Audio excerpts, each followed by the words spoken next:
The Couple Next Door, written by Peg Lynch and starring Peg Lynch and Ethel Bunce.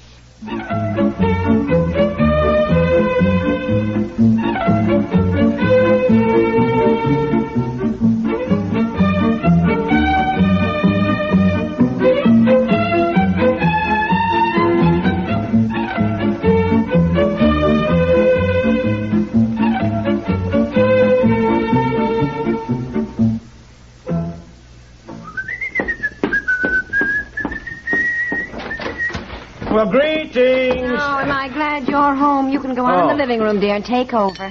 Huh? Take over what? Baby been a problem? No. Bobby's asleep. Aunt Effie took Betsy for her dancing lesson, but I've been trapped in there for 2 hours listening to your sister's tale of woe. Oh, my gosh. She drove over, huh? Buddy, too? Yes, Buddy, too. Yes, he's in your den playing some rock and roll records he just bought, just blaring. I finally got him to turn it down. You know, it's no wonder your sister has headaches all the time. That's the way he plays it at home. Yeah, well, it's just... What's Dorothy's tale of woe now? Oh, heavens, she makes such a mountain out of everything she has carried on. I couldn't even break away to come out and start dinner, and finally I just said, well, I have to get dinner, Dottie. And she gave me a very hurt look. Why does she dump all her problems on us?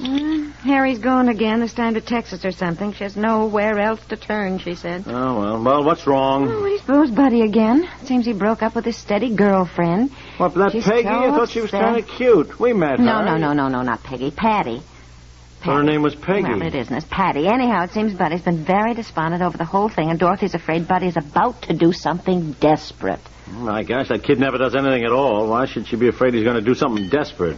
Such as? I don't know. Go talk to your sister and let me get dinner, will you? Well, look, what can I do about it if Buddy broke up with Peggy? Patty. I can't make her love him again if she doesn't. I mean, besides, for Pete's sake, he's only 17. At that age, everybody... Now, go talk to your sister, please. I have got to get dinner.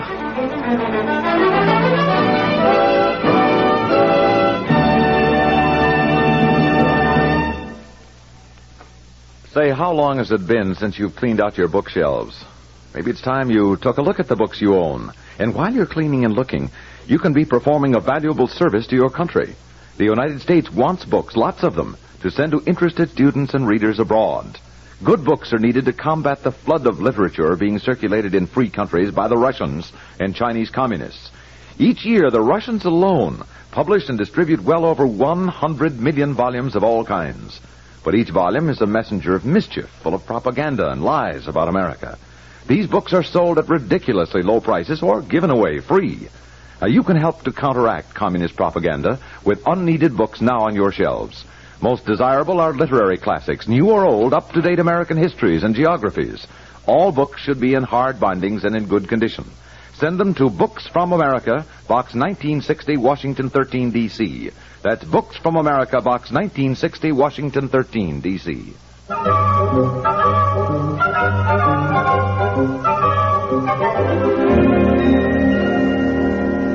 No, Dorothy, for Pete's sakes, calm down. I'm just so upset. It's just given me another one of my awful headaches. Would you like another aspirin, Dottie? No, thanks. Anything I can do to help? No, I have dinner in the oven. I'm just setting the table out here. Why don't you lie down on the sofa? Yes, maybe I will. Get her pillow from the other chair, dear. Yeah, all right. You know, you wouldn't get these headaches if you'd take things more in your stride, sis. Boy, you make such a big to-do over everything. You don't know what it's like to have a teenage son. Wait until your Bobby grows up where you can't even talk to them. Yeah, well, the point is, sis, I don't quite see why you're so upset. Somebody did break up with Peggy. It seems Patty. to me... all right, Patty. I don't think you even care at all. I don't think you've even been listening to me. Yeah, I've been listening, so I got the names mixed up. My gosh. It's really true. Nobody really cares what's happened to anybody else. It's true. Harry's gone all the time. I thought at least my own brother. Oh, Dottie, cut it out, will you? The point is, since Buddy did break up with this Peggy... Peggy. Patty, Patricia. All right, the point is, as I recall, you never liked her anyhow. Seems to me it wasn't so long ago you came over here weeping and wailing that Buddy was going with her. Now, look, don't deny it. You think you'd be happy now that he's not going with her. I am, but it's Buddy I'm worried about. He's taking it so hard. He'll get over it. Maybe it's just a lover's quarrel and they'll patch it up. If it's really over, so what? At 17, you get over these things very fast. But he isn't getting over it. He hardly talks to me. He goes off in the car, doesn't come back until late. And when I ask him where he's been, he just says, Oh, driving around, and that's all I get out of. Well, stop worrying so much. Now, come on. Cheer up. I haven't told you the worst. The worst? Pete's sakes, what do you mean? I have a feeling he's going to do something desperate. Such as what? Don't start crying again, Dottie. I'm afraid he's planning to run away. Oh, nonsense. Why would you think he's planning He to wants run to borrow $100. $100? What for? You didn't give it to him. No, because he wouldn't tell me what he wanted it for. He just refuses to tell me. What makes you think he's running away? He's been studying maps, which is unusual. He never studies anything at all. He's been going to movies like Round the World in 80 Days and some movie filmed in Africa. I don't know. He just goes to every movie that has anything to do with foreign places. Now, look, I saw a movie about Alcatraz the other night, but it doesn't mean I'm planning to rob a bank. He's all I've got with Harry gone all the time. Well, you can't hang on to him forever, Dottie. He's 17. Oh, I might have known I wouldn't get any sympathy from you. I thought at least you could talk to him. All right. I'll talk to him. I don't know what good it'll do, but I'll talk to him. Oh, tell him how much I love him and all that, and how I'm only interested in his own good. Yes. All right. He's in your den. I think I'll go upstairs and take another aspirin. Yeah, all right. Oh, boy. Now, stop worrying so much, will you? Buddy! Hi, Buddy. How are you? Hi, Unc. Buddy, I'd like to talk to you for a minute. Buddy, did you hear what I said? Yeah, okay. Go ahead. Shoot. Well, do you want to turn off the music? Huh? Turn off the record player. I can hear. Well, I can't. In fact, I can't even think with that thing going. How's that? Just turn it off completely, would you, please? Oh, okay, Unc. Yeah, thank you. Don't you like music? Yes, I do very much. But I don't like it blaring, and not when I'm trying to hold a conversation. She never bothers me at all. I even study with it on. Also, Buddy, I hate to be a fuss budget, but would you mind removing your feet from my desk? I got a few things on there I don't want trampled on. Okay. Golly, what are you all excited about, Unky? And, Buddy, do me one more favor, please. Don't call me Unky. I don't care much for Unc, but I certainly can't take Unky. Okay. Now, look, Buddy, I didn't mean to get off on the wrong foot. I like to think that I've been, well, more than an uncle to you, that we've always been friends, huh? Well, look, I want to talk to you, Buddy. You know what I mean? No. Now, what do you mean, no? I don't know what you mean. People always say, you know what I mean? But if the other person knows what you mean beforehand, why would you want to tell anybody anything? Everybody's always saying to me, sit down, buddy. I want to talk to you. You know what I mean? Now, look, let's start over. Buddy, your mother is worried about you. She's always worried about something. She loves you. Now, Buddy, we never appreciate our parents until we grow up, and then it's almost too late sometimes. Now, if we were able to look into the future and see what they're trying to do for us, perhaps we'd act differently at the time, and even though we don't quite understand. Are you listening? Sure. Well, your mother is thinking about your future. She wants the best for you. Now, you know that, don't you? Well, I guess so. You guess so? Okay, I know so. Well, all right. Now, look, I know you probably think I'm as old as Methuselah, but it hasn't been that long since I was 17. And, well, what I'm trying to say is that, Buddy, I know how you feel. I broke up with a girl, and I thought my world had come to an end. You know what I decided to do? What? Run away from home. Well, you know how hard it is to talk to your parents about these things, but fortunately, I, too, had a very understanding uncle who talked to me and saved me from making a mistake that I might have regretted all my life. Where are you going? Huh? Well, look, that's not the point. What is the point? Now, look, Buddy, stop pretending with me, will you? I'm not your mother. Why did you want to borrow $100? Why all this interest in foreign places? Why do you treat your mother this way? Well, when she asks you something, why don't you talk to her? Because she doesn't listen. She treats me like a baby. She thinks all my ideas are silly, so I don't tell her anything anymore. She doesn't understand me. Well, I guess we always think our parents don't understand us, Buddy, but to run away from home because you're broken-hearted over a girl... I'm not running away. I'm not broken-hearted. Is that what Mom thinks? Well, yes. Well, what are you so despondent about? Despondent? Golly, I'm not despondent. I'm sitting on top of the world. Now I know exactly what I want and what I'm going to do.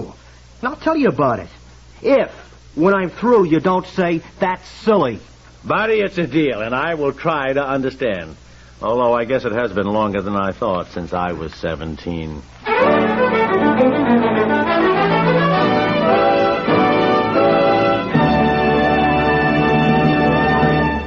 We'll return to the couple next door in just a moment.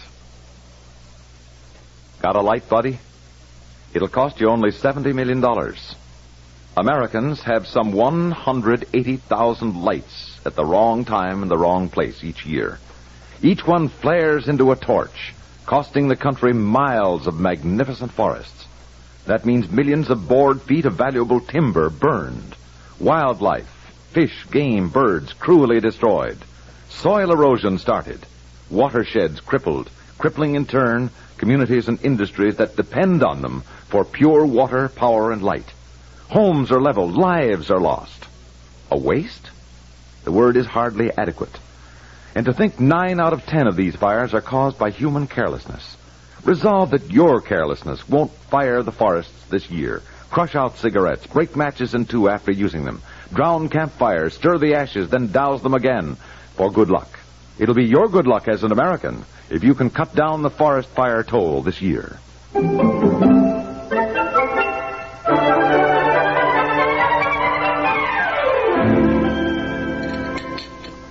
No, Dorothy. Now, you just sit still. Aunt Effie and Betsy will be home any minute, so I'll mash the potatoes. I ought to help. I'm sorry I have this headache. No, that's all right. Very well, I talked to Buddy. Oh, and you can stop worrying. He's not planning to run away? Dorothy, your son's going to turn out all right. Same old story. If you treat somebody like a baby, he acts like a baby. Treat him like a grown-up, he'll act like a grown-up. What do you mean, dear?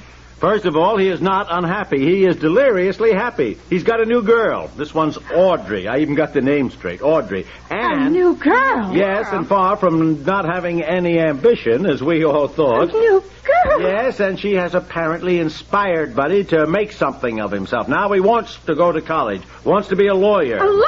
Harry and I have always wanted him to be a doctor. Well, your son wants to be a lawyer. Oh, I suppose this new girl talked him into that. What does it matter, Dorothy, if Buddy at last has some ambition? I mean... And $100 he wanted, by the way, was for some new clothes to make sure that Audrey would fall in love with him. But it seems Audrey loves him even in his old clothes. So you can stop worrying about that. Audrey had the Patty didn't. Whatever her faults, Patty was a very sweet girl.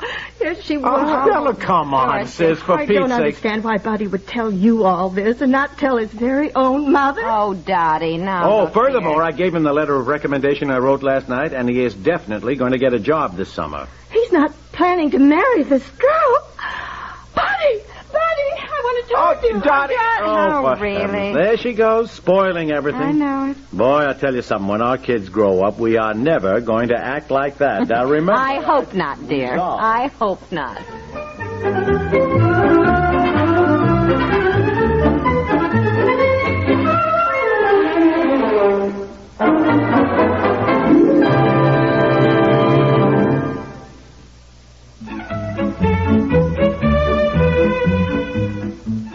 The Couple Next Door is written by Peg Lynch and stars Peg Lynch and Ethel and Bunce with Nan McFarland and Larry Robinson and is produced by Walter Hart.